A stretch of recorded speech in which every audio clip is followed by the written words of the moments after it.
naman ho talaga politika, wag na ho tayong magtaka. Na last 2 minutes, biglang ganito ganyan, biglang mayroong pihit sa ganito, pero still, hindi pa rin ho natin susuportahan. Yang pagkabasa natin dito sa balita na to PDP laban formally welcome Amy Marcos and Camille Villar as guest candidate for the 2025 national and local election. Ang magagawa natin, yan ho talaga yung ika nga, yan ho ang realidad na nangyayari ngayon sa politika sa ating bansa. Dito sa partido nitong si dating Pangulong Rodrigo Duterte, hindi na rin naman ho lingid sa kaalaman ng ating mga kababayan na ang naiwang leader ng PDP na si Senator Robin Padilla, personal na rin ho niyang inendorso sa kanyang personal na kapasidad itong si Senator Amy Marcos at ngayon at itong si Vice President Sara Duterte inendorso din ho itong si Camille at itong si Amy. Siguro, hindi ko natin alam kung kanino judgment call tong ano na to dito sa PDP kung bakit winelcome itong si Amy at itong si Camille Villar. Pero still, ano pa rin, suportang tunay pa rin sa mga kandidato nitong si dating Pangulong Rodrigo Duterte. Wala na ho tayong maraming pag-uusapan dito kung opisyal ng tinanggap bilang guest candidate itong si Camille at itong si Amy. Wala ho tayong problema dyan. Pero dito na lang ho tayo sa mga personal na kinampanya o personal na inendorso ni dating Pangulong Rodrigo Duterte. Sa pagkaka-endorso ba na yan? Sa pagiging guest candidate ba ng PDP na yan kay Amy Marcos? Ano ho kasi yung sa atin pagpasensyahan nyo na ho nangingin na ho ako ng paumanhin ngayon kung gusto nyo nang sundan yung pag-endorso na yan ng PDP, nasa sa inyo ho yan. Ako malugod ko hong tinatanggap yan at rinirespeto ho sa kaibuturan ng ating puso. Pero tayo ho talaga dito sa PH Update, yung nangyari noong 2022 napakasalimuto nun mga kababayan. Isa ho yan sa mga bumulangkas pagkapanalo ho ng kapatid yan, nanahimik ho yan ng 3 taon. Noong nakita ho niya na nagpataas pa nga ng kamay dito kay Marcos Jr., nung nakita niya na lumalagapak na si Serby, ano hong nangyari nung inendorso siya, nung mayat maya kasama siya ni BP Sara, umalagwa ho siya sa Serby, sino pa? Sino pa yung mga ano talaga, ang si Camille Villar. Kasi ano ho yung mga yan, kumbaga meron ng pondo at yung kanilang makinarya pagdating sa politika ay napakalalim na talaga. Yun ho ang katotohanan dyan. Kaya hindi ho natin pwedeng ikumpara. Itong si Atty. Vic Rodriguez, itong si Condante, malalim-lalim na din. Pero yung mga ano natin, kagaya nitong si Atty. Jimmy Bondoc, diba? Yung mga yan, pagka nag-ikot sila, yun na yun. Pero yung mga individual na to, malalim ho. Ika nga talaga yung awareness nila, yung mga kaibigan nila sa iba't ibang dako ng Pilipinas talagang nandyan na. Kaya pagka inendorso sila ni VP Sara at yung iba't ibang mga opisyal sa iba't ibang bahagi ng Pilipinas, nakita yan, talagang gagalaw yan. Lalo na yung mga taga-suporta nitong si Vice President Sara Duterte. Nakita nyo naman mga kababayan kung paano umalagwa sa mga naglabasang survey itong dalawang kandidato na to. Magkagayon pa man, pinili ho yan ni VP Sara sa lodong tunay kay VP. Kung sila ho ang pinili nila, kay Vice President Sara Duterte ho yan, sinusuportahan ho natin si VP. Pero dito kay Camille Villar, wala ho tayong problema kung gusto nyo boto. Kandidato na yan ng PDP. Pero tayo ho dito sa PH Update, dito lang ho ako nakapokus talaga. Personal, prinsipyo, ika nga. Ayaw na ho nating magkaroon ng yung tipong bandwagon effect, ika nga, ng kagaya na nangyari noong 2022 presidential election. Ang atin ho dito, kung sino lang ang inendorso ni Tatay Digong, sila lang ho ang pakikipaglaban natin. Sila lang ho ang ikakampanya natin. Sila lang ho. Ngayon, pagka tumakbo itong mga to sa mga susunod na panahon, still, susuportaran pa rin ho natin sila. Ika nga wala hong ano to, wala hong iwanan to sa mga kandidatong sinuportahan ni dating Pangulong Rodrigo Duterte. Pero kung nasa sa inyo ho yan, hindi na ho para sa akin, sabihin ko pa sa inyo na hindi wag niyong iboto yung si Amy ganito, ganyan. Alam niyo ho kung anong kasaysayan niyan. Alam niyo ho kung anong ginawa niyan sa loob ng 3 taon. Kayo hong magdesisyon. Siyasatin nyo ho yung mga sarili, yung konsensya nyo ang mangibabaw, yung utak nyo, yung puso nyo, kung ano ba sinasabi ng mga damdamin nyo. Pero ito sinisigurado natin yang si Pacquiao, yang si Lacson, yang si Soto, yang mga yan hindi ho dapat bigyan ng tsansa yan sa Senado dahil mga walang kwentang kandidato ho yung mga yan. Lahat ng kasiraan sasabihin nila, lahat ng kabalbalan sasabihin nila para masiraan lamang ho ang mga kandidato. Itong si dating Pangulong Rodrigo Duterte. At pasadaan na rin ho natin na mabilisan itong nakita nating post dito kay Ma'am Joey. No? Grabe ho itong mga kababayan. Napakalaking pera ho ang nasabat dito sa diyan sa Cebu Airport. 400 million pesos. 400 million pesos. Panahon ng eleksyon tapos biglang merong lalabas na ganito karaming pera. Isipin nyo ho mga kababayan kung anong gagawin dyan sa kwarta na yan. Diba? 400,000 ho yan. Makakapagpanalo na ho yan ng party list. Makakapagpanalo na ho yan ng congressman. Tandaan nyo ho mga kababayan, yan si Tambaluslos, may higit 100,000 lang ho. Naging congressman na. Yung 400 million pesos na yan, makakapagpanalo na ho yan ng isang congressman, 2 congressman, 3 congressman. Ang tanong, kanino galing yung pera na yan? 400 million pesos ho yan mga kababayan, nasabat sa Cebu Airport. Maging mapagmatsyag ho tayo, i-report ho natin sa social media yung ating mga nakikita. Sa otoridad, sabay po sa social media kasi pagka sa otoridad, baka pagkakaalyado nitong si Bangag ang report nyo, baka pagkibit-balikat lang yan nitong yung mga pulis na yan, yung mga walang yung pulis na yan. Kaya saludo sa mga itong mga nakakita dito sa 400 million pesos na nasabat dyan sa Cebu Airport. Matindi ho yan mga kababayan. Rekta na ho tayo dito sa interview nitong si Kuya Boy. Dito kay Kuya Boy Abunda. Dito kay Amy Marcos. Panoorin ho natin ito mga kababayan. Magandang araw sa iyo, Senador. Yes, magandang araw din na Kuya Boy. Kuya ba? O ako yung manang? Pwedeng kuya. Senator, you will have to do your opening statement, 2 minutes, answering the question, bakit ikaw dapat iboto bilang senador muli ng ating mga kababayan? Your time begins now. Bilang natatanging probinsyana, abala ako sa presyo ng bilihin. Ang tanging solusyon ay tulungan ng magsasaka. Bigyan natin ng abono, ng krudo, ng gasolina. Hindi importasyon ang solusyon, kundi ang tulong sa magsasaka at mangingisda. Ganon din ang mahihirap, ang ating social welfare, ang ating mga senior citizens, ang mga single parents, ang mga severely challenged PWD. Tulungan natin sila. Higit sa lahat, yung ating mga ospital. Simulan na natin.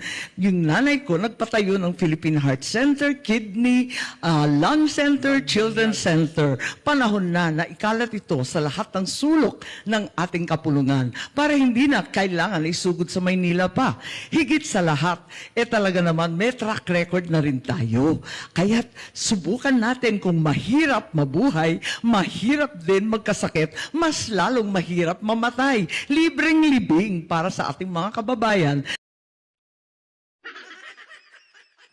na namomroblema na, nag-iiyakan na, wala pang pambayad ng libing. Kaya marami pa tayong gagawin. Sama-sama po tayo, sigurado ako, aahon tayo sa kahirapang ito. Parang narinig ko yung slogan ng sama-sama tayong babangon. Ay, nako, Senator Amy. Yung mga specialized hospital, ang tagal na ho yan. Naknanto ko, nakapag-ayudan at lahat-lahat ng kapatid mo. Oh, di ba? Pambihira talaga. Sige. Senator Amy? Salamat. Maraming salamat, please. Bahagi ng rules ng ating interview ay kayo pipili sa ating question cards. 3. Ito ba? Yes, 3. You choose 3. Nako ha. Okay.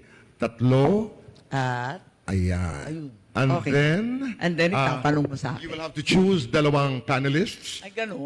2 panelists na magtatanong sa iyo. Okay. There. Ayan.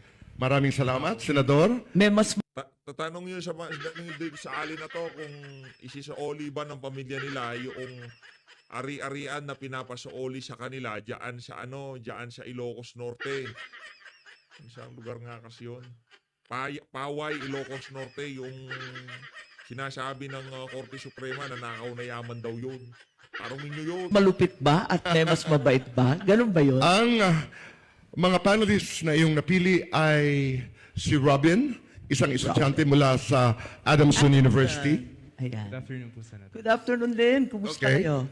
Ang pangalawa naman ay si Claire Guevara, faculty member of JRU. Okay. Senator Amy, ang iyong unang katanungan ay may kinalaman sa PhilHealth. Yes. Kung mananalo ka sa eleksyon, isusulong mo ba o hindi ang pagbabalik ng 60 billion pesos mula sa PhilHealth na napunta po sa infrastructure, health and social services and projects ng pamahalaan? Nako, napakamahal magkasakit. Kinakailangan ibalik lahat ng perang yan. Unang-una, naniniwala ako na illegal yan. Hindi tama yan kasi kahit galing sa gobyerno yan, alam natin, dun sa batas ng PhilHealth, pag-aari na ng PhilHealth yan, wala nang balikan. Para Toko. Bakit gano'n, no? Hindi ko lang alam kung ako lang o pati kayo ganito na nararamdaman nyo dito sa mga Marcos na to. Yung tipong pagka mayroon lumabas na salita sa mga bunganga nila, yung tipong kailangan mo pang ipagtanong. Ito kasi, itong mga Marcos na to, time will tell eh. Pagka meron sila sinabi sa bunganga nila, ay hintayin natin kung talagang magkakatotoo. Kaya ano natin kanina, opening salvo natin, abangan natin kung anong gagawin itong si Marcos, Amy Marcos, pagka nanalo siya ng pagkasenador. Ngayon, ito sinasabi niya na ibalik natin. Anak ng toko ah. Kapatid mo, presidente manang. Senador ka, kapatid mo, presidente, kinuha ang pera. Ay siya bagay, no? Ano lang yan, parang kay Tatay Digong, ibalik natin. Diba? Noong lumipad na, doon tayo nag-iiyak. Doon tayo nag-drama sa mga ano. Pero noong panahon na kinukuha, noong panahon na kinukuha yung pera sa PhilHealth, nasaan ka? Nag-privilege speech ka? Hindi ho kayo ordinaryo senador. Nako, dami. Pasensya na sa mga, ngayon pa lang nangingina ako ng dispensa. Nasa mga, ano natin, sa mga iniidolo nating mga vlogger. Alam ko, talagang sinusuportahan ho nila itong si Senator Amy. Mataas ang respeto na ho natin sa mga yan. Huwag nyo na ho kaming subukang pag-awayin, no? Kasi hindi ko aawayin yung mga yan. Mataas ang respeto ko sa mga yan. Tsaka yung mga yan, wala man ho tayo sa kalingkingan ng mga yan pagdating sa galing sa pag-vlog. Tayo ho dito, ano lang talaga, prinsipyo lang. Dahilan kung bakit ho natin hindi ibuboto dahil nakita ho natin ang track record yan. Doon sa pag-kidnap kay Tatay Digong, sa pagkuha ng pera ng PhilHealth. Naku, noong wala na, noong nakuha na, noong na-hostage na, doon daw ibabalik. Paano ibabalik? Paano pa ibabalik yun? Guguluhin natin ang susunod na administrasyon para ibalik yung pera kinuha ng administrasyon ng kapatid mo. Pambihira. Kung dapat sana, una pa lang, buena mano, ora mismo, pinigilan na yan. Kapatid ka eh. Nakang toko ah. para sa tao na, para sa miyembro na, para sa sosyo na. Hindi na maibabalik yan kahit ano pa. At ikalawa, hindi lang yung perang 60 billion. Kailangan yung zero budget sa GAA 2025, hindi maaring zero. Nandun din sa batas, kailangan lagyan yan ng pera ng pamahalaan. Bakit naging zero? Kawawa naman ang ating mga kababayan. Eto nga't nagkukumahog para magbayad sa sakit, sa ospital, ayaw magpakonsulta, hinahayaan na lamang na tuloy ang magkasakit at lumala dahil natatakot sa halaga. Ba tatanggalan pa natin ang PhilHealth? Pambihirang buhay yan. Huwag naman tayong ganyan. Maawa tayo sa may sakit, sa ating nakatatanda. Tulungan natin ang mga kapwang Pilipino. Ayun. Maraming salamat.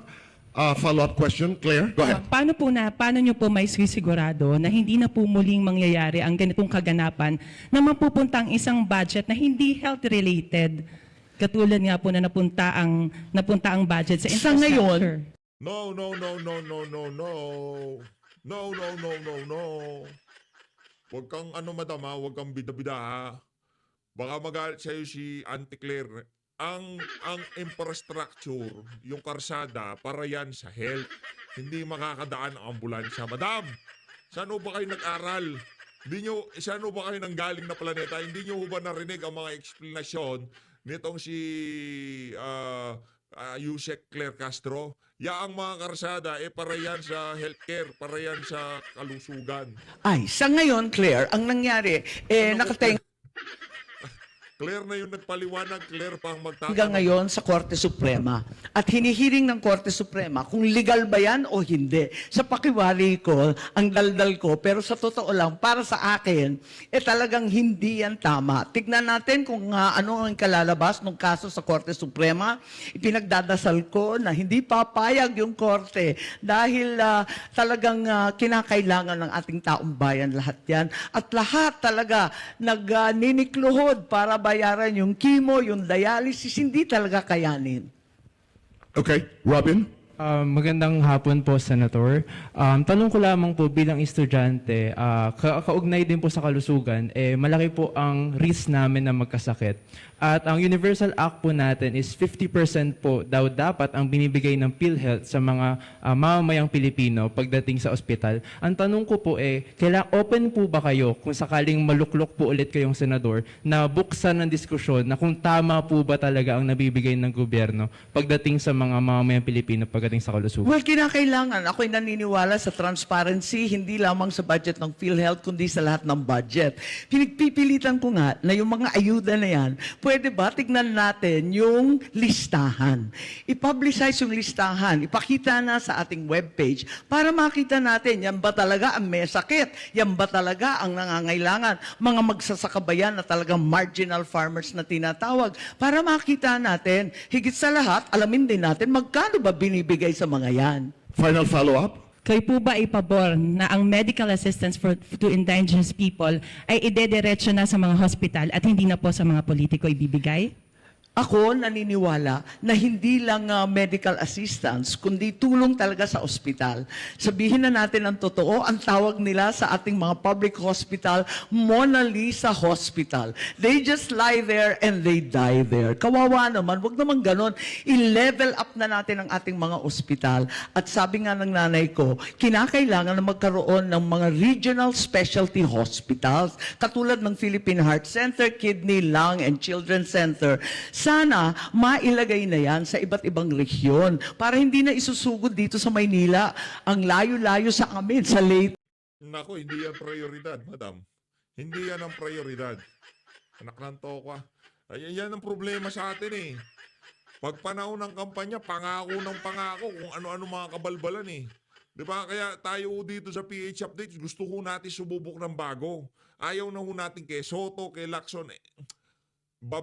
Hindi ko naman sinasabing paniwalaan nyo ko sa kung sa ano pa man. Ito, yung linalatag ko dito, sa pagiging babad natin sa politika, sa loob ng ilang taon, hindi ko tayo ganun kagaling. Kung ano pa man, no? Marami yung mahuhusay dyan. Pero sinasabi ko lang dito, yung mga na-obserbahan natin dito sa politika sa ating bansa. Kaya ayaw na ho natin yung mga veterano magnakaw, o veterano mangurakot, veterano manggamit, veterano mambudol na kagaya nitong si Amy Marcos, ayaw na ho nating mabalik sa Senado kung tayo tatanungin. As much as possible, gusto ho natin ng bago. Yan si Doc Mata. Kailangan ba ng ospital? Ayan, Doc Mata. Doktor yan. Alam niya ang kalakaran ng mga doktor. Yan yung mga ospital. Yan si Atty. Vic Rodriguez. Mahusay yan. Pagdating sa korupsyon, hindi ka makakalusot yan. Etong si Congressman Marcoleta. Yung ayuda, nako, tunaw ang ayuda dyan. Magiging libreng kuryente. Pastor Apollo Kibuloy, anong mangyayari dyan? Naku, yung korupsyon ang tututukan yan. O yung si Amy Marcos, paulit-ulit na lang. Mga specialized sa hospitali, kakalat sa iba't ibang dako ng Pilipinas. Loko-loko.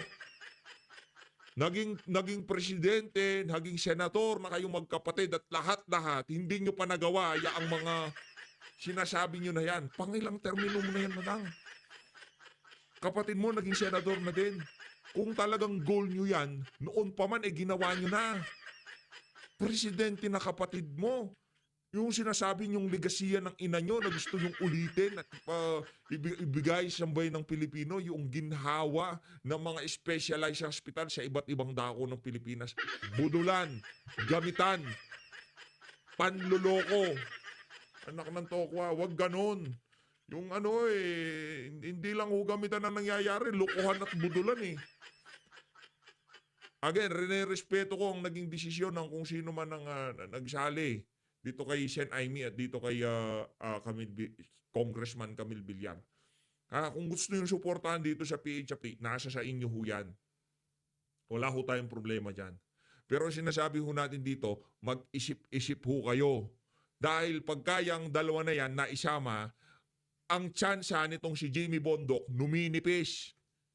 Ang tsansa ni Pastor Apollo Kibuloy halos mawawala. Bakit? Dahil makikipag-agawan yung dalawa na yan doon sa pwesto sana na dapat mapanalunan nitong si Attorney Vic Rodriguez, Congressman Marcoleta, Attorney Jimmy Bondoc. Yang si Senator Bato at Senator Bongo, wala na makikipag-agawan dyan. Ang magiging kaagawan nitong si Amy at nitong si Camille, yang si Congressman Rodante Marcoleta. Gusto real talk. Bandang huli, yung mga kandidato ng PDP laban, silang nakikipagpukpukan doon sa pang-12 at 11 pwesto. Di ba? Yun ang nakikita nating senaryo dito, sa totoo lang. Pero kung magsusolid vote tayo na Duterte, nako ito yung mga bago na kahit papaano mapanghahawakan ho natin yung mga sinasabi nila ngayong mga panahon na to. Ito kasi mga datihan kagaya ni Amy Marcos, sa kapal ng mukha ng mga kandidato na yan, lahat ng sinasabi nila, kung 100 yan, yung 99. Nako, baka yung isa doon, kailangan mo pang ipagtanong kung totoo. Pangalawang termino nyo na. Presidente si Tatay Digong. Nagdaang administrasyon. Senador kayo 2019. Specialized hospital sa bawat probinsya. Bakit hindi nyo pina-implementa? Anak ng tokwa. Ngayon, ibibida mo na naman sa amin. Langyang yan. Ang layo-layo sa Ilocos, alam natin kapag may sakit sa puso, oras, minuto, napakahalaga. Kaya gawin natin ang karapat-dapat. Maraming salamat. Punta naman tayo, Senador, sa iyong pangalawang katanungan na napili. Ito ay may kinalaman po sa infrastructure, corruption. Nako. In an interview kay Mayor Magalong ng Baguio, sabi niya sa isang government project, 35% na lamang po ng budget nito ang napupunta sa aktual na proyekto. Habang ang malaking bahagi ng pera ay napupunta sa korupsyon. Senador, ano ang solusyon dito? Yes, talagang nakakatakot ang ginagawa nila at nakita natin napipinsala ang iba't ibang kabataan. Bumabagsak ang tulay, nasisira yung flood control, sangkatutak na mga building na bumabagsak kasi ang sama-sama ng pagkagawa. Nakikita naman at naririnig na talagang tama si Mayor Magalong at mas malala pa kung minsan kesa sa 35%. Umaabot pa sa 20% na lang. Ano na naman yun? Karampot na project na lang ang matitira. Kaya kinakailangan sundan natin yung totoong bidding na talaga. Stop it. Buisit ka. Gabi na lang iinitin mo pa ulo ko. Umaga na pala. Good morning na. Langya ka. Diba? Matutulog na lang. Matutulog na lang. Puro kasinungalingan pa ang maririnig ko sa'yo. Talagang yung qualified contractors lamang. Huwag naman lahat ng politiko naging contractor na. Ang sagwa naman, hayaan natin ang mga professional na engineer sa DPWH. Marurunong yung mga yan. Kailangan lang bantayan. Lahat tayo, manmanan natin ang maigi at tutukan. Hanggat maaari, gamitin din natin ang teknolohiya. Importante ang technology. Pagkat yung bayaran dyan, yung down payment, nakatutok na kung maaari, avoid human contact na. Tapos, yung mga drone equipment, ikalat din natin para na-i-inspeksyon ng maigi, step by step ng mga nangyayari para walang dayaan sa mga bakal na Wala mo naman, ito namang si Ivy Marcos, yung drone equipment. Tagal nang ginagawa yan ng DPWH nung panahon nitong si Mark Villar. Ngayon na naman, akala mo kung makabanat na naman, akala mo talaga yung ideya original sa kanya. Maraming ganyan, yung galing-galingan, no, sayo-sayan, pero gaya-gaya lang naman. Di ba? Ginaya lang niya yun. Kay Mark Villar. Nung panahon ni Tatay Digong, gumamit sila ng mga drones para inspeksyonin, para i-monitor yung mga proyekto ng pamahalaan. Ngayon, ibinibida naman ngayon nitong si Amy Marcos para daw iwas korupsyon, iwas kalokohan sa mga. Hindi na dapat umabot pa doon sa proyekto. Hindi na dapat magkaroon ng groundbreaking. Doon pa lang sa bidding, matapos na yung kabalbalan nila. Di ba? Doon pa lang, masala na. Kaso, etong si congressman, etong si congresswoman, meron silang sariling mga tauhan na nakikipagbid sa mga proyekto ng pamahalaan. Di ba? Ganon nung nangyayari dito. Oh, meron nung sariling construction company, yung mga congressman. Hindi naman hulingin sa kaalaman nyo yan. Kilala nyo yan. Yung iba dyan, nakasama nyo pa. O yan ano, parinig ka na naman. Ginagamit sa uri ng semento, tutukan ng CCTV yan. Tignan natin kung hindi magkabukingan yung pandaraya. Follow-up question? Yes po, Senator Amy, nabanggit niyo po ang mga ko-contract, no? Nais ko pong itanong kung meron na po bang lumapit sa inyo yung nagko-contract po. Yun na nga ang pinakamasaklap dyan. Napakarami na ng politiko na naging kontraktor na rin. Naku, talaga naman ang sagwa talaga tignan. Kaya kinakailangan siguro ibalik sa profesional, ibalik sa tunay. Unang-una yung listahan ng mga qualified contractors, tignan natin. Kasi papalit-palit daw ng gamay, binibenta na lang daw yung mga kontrata. Tapos Bakit kaya hindi na lang gawin ng pamahalaan na siya na mismo gumawa, no? Yung tipong wala na lowest bid.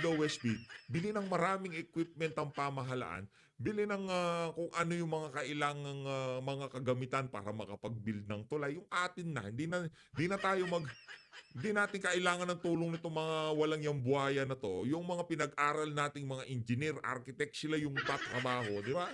Para talagang yung yung standard talagang mapanatili. Kasi pagka dinaan ng kontrakto, hindi sa ayot sa gusto natin.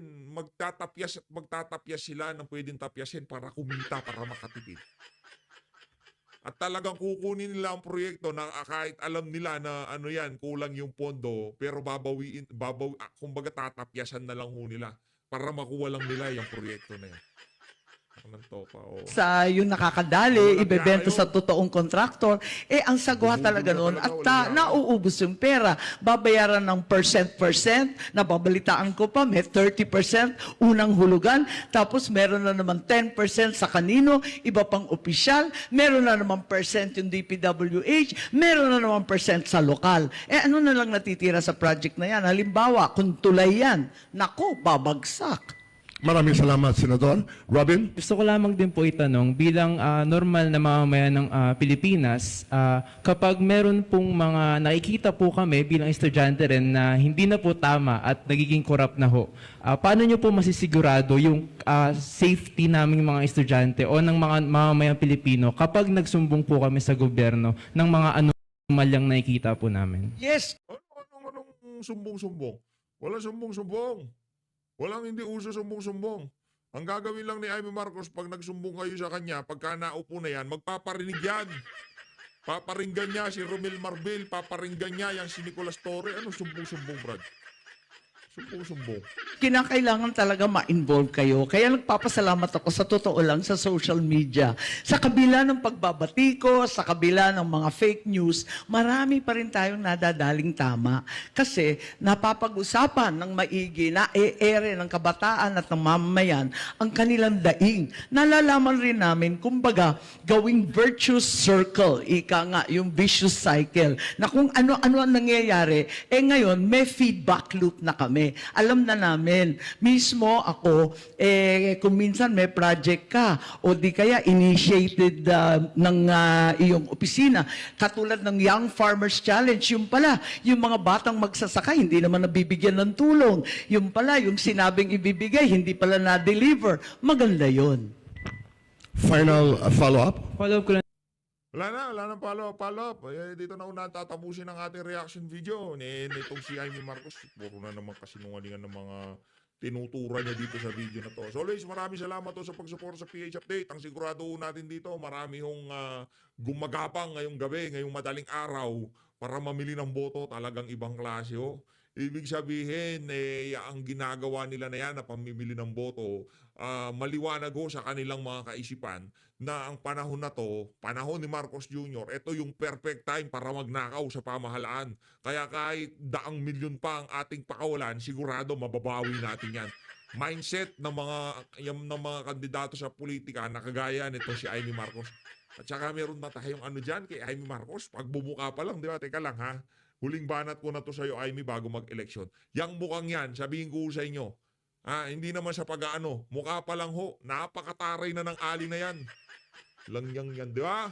Kaya kita nyo naman ho yung pagmumukha yan, pagmumukha pa lang. Siguro yung mga nakakalapit dyan, yung mga pwedeng makipag-usap dyan, yung mga close-in lang yan. Tingnan nyo naman, yung mukha na yan, naknang tokwa. Siguro kung meron kang pakinabang dyan sa alin yan, mabait sa'yo yan. Pero hindi naman ho sa ganun. Nasa inyo ho yan ba? Di ba? Papiliin ko kayo dito, di ba? Kung Marcoleta o Senator Amy Marcos, all the way tayo kung Marcoleta, di ba? Attorney Vic Rodriguez, kung Amy Marcos, Attorney Vic Rodriguez ho tayo, all the way. Pastor Apollo Sikibuloy, Amy Marcos, 110% Pastor Apollo Sikibuloy ho tayo. Attorney Jimmy Bondoc versus Amy Marcos, Attorney Jimmy Bondoc. Ano hong pinuputok ng butsi natin dito? Yung mga nabanggit ho natin na yon, numinipis o di naman ho kaya nawawala ang tsansa dahil sa pagpasok nitong dalawang kandidato na to sa PBB. Tignan natin, hindi ako mahusay sa math, pero yun lang ho ang aking payak na pagkakaintindi. Paliwanag nyo sa comment section, kung mali ako, tatanggapin ko naman. Di naman ho ako ganun kagaling. Kumbaga, ano lang tayo, usisero sa social media. Maraming salamat ho mga kababayan. Mabuhay ho kayong lahat. Hindi lang ho puro puso, hindi lang wag ho kayo magpabola, gamitin nyo ang utak nyo dito sa papalapit na 2025 midterm election. Still, kung sino lang mga inendorso ni Tatay Digong, sila lang ho ang ating susuportahan dito sa PH Update. Isang boto lang ho ako. Isang boto lang ho ako dito sa PH Update. Ngayon, kung gusto nyong gamitin bilang maging basihan ng inyong desisyon ang aking mga sinasabi dito, malaya nyo hong magagawa yan. Nasa sa inyo pa rin ho yan. Araw ng eleksyon, hawak nyo ang inyong mga balota, piliin nyo, napakasagrado ho ng boto na yan. Dati akala ko napaka-corny, sagrado. Ilang shade lang naman yan, tapos na hindi ho. Ngayong nakita ho natin ng mga kabalbalang nangyayari ngayon dito sa pamahalaan na to, napakasagrado ho ng boto ng bawat isa. Kaya naman,